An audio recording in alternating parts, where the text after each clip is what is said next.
आइए आज के लेक्चर में आपका स्वागत है।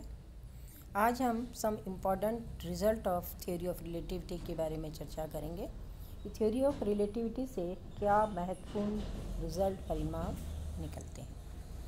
पहला, द्रव्यमान की वेग पर निर्भरता। अपेक्षिकता के सिद्धांत के आधार पर पिंडों का द्रव्यमान अचर नहीं है।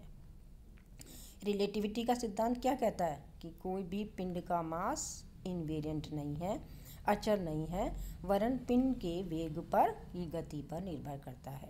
यदि पिंड का विराम द्रव्यमान रेस्ट मास m0 है तो v वेग से गतिशील पिंड का प्रेषित द्रव्यमान m बराबर m0 1 minus v square by c square की पावर हाफ होगा।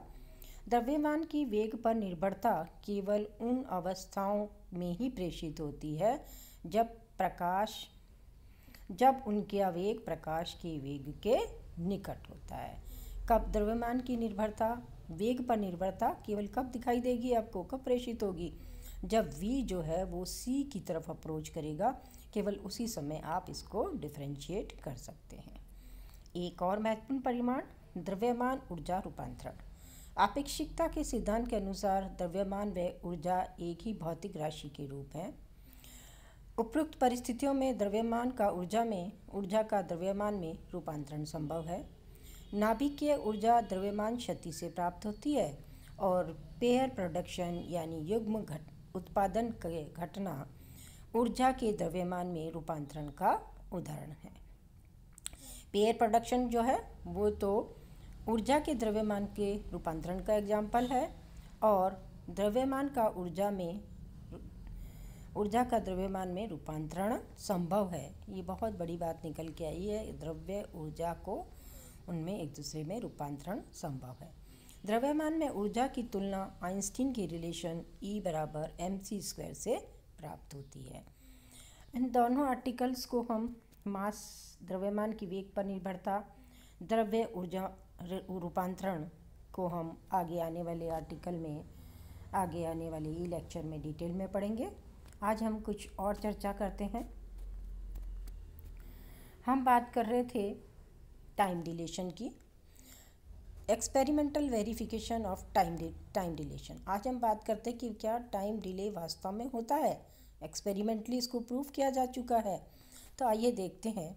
काल वृद्धि का एक स्पष्ट उदाहरण पाई प्लस मेसोन्स यानी पायोन के क्षय से प्राप्त होता है। पायोन्स का डिके काल वृद्धि का एक स्पष्ट उदाहरण है। उपरोक्त निर्देश तंत्र प्रॉपर फ्रेम ऑफ रेफरेंस में इनकी अर्ध आयु 1.8 इंटू 10 की पावर -8 सेकेंड, माध्य आयु 2.5 इंटू 10 की पावर -8 सेकेंड प्राप्त होती है। प्रॉपर फ्रेम ऑफ रेफरेंस में पाई मेसोन्स की यानी पायोन्स की हाफ लाइफ 1.8 इंटू 10 की पावर -8 सेकेंड है।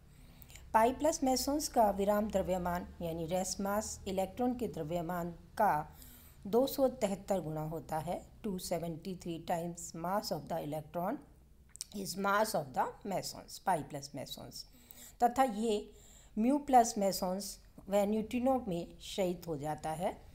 प्रयोगशाला में त्वरित एक्सीलरेटर से प्राप्त उच्च ऊर्जा के प्रोटॉनों की किसी लक्ष्य से टक्कर के द्वारा इनके मेसोन्स के पुंज को यानी बीम को प्राप्त किया जा सकता है।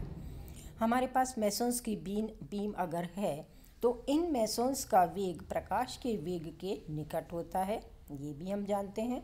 यदि इनका वेग प्रकाश के वेग के बराबर मान लें तो लगभग 1.8 इंटू 10 की पावर 8 इंटू 3 इंटू 10 की पावर 8 यानी 5.4 मीटर दूरी तय करने के बाद प्रॉपर फ्रेम ऑफ रेफरेंस में इनकी संख्या घटकर आधी हो जानी चाहिए। लेकिन क्या देखा जाता है, प्रयोगशाला में इनके फ्लक्स को 30 मीटर पर स्थित दो स्थितियों पर नापा गया। इसे प्रूव करने के लिए क्या किया गया, प्रयोगशाला लेबोरेटरी फ्रेम में फ्लक्स मेज़र किया हुआ है।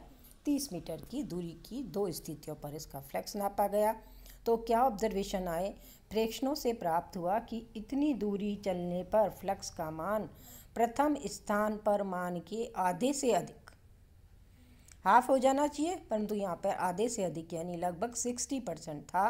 जबकि अर्ध आयु के अनुसार यह मान 2% होना चाहिए।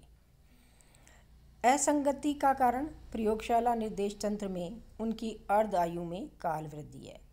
ये एक प्रैक्टिकली और थ्योरेटिकली मैचिंग क्यों नहीं हुई चीज़ में? क्योंकि ये जो असंगति थी उसका कारण क्या रहा? प्रयोगशाला निर्देश तंत्र में उनकी अर्ध आयु में के काल में वृद्धि हो जाती है, यानी रिलेटिविटी अप्लाई हो रही है, क्योंकि इसका वेग लाइट के वेग के अप्रॉक्सीमेट है। कणों का वेग 0.99 c लेने पर प्रेषित अर्धायु टो बराबर टो नॉट 1 - v²/c² की पावर हाफ है, यानी 7 टाइम टो नॉट।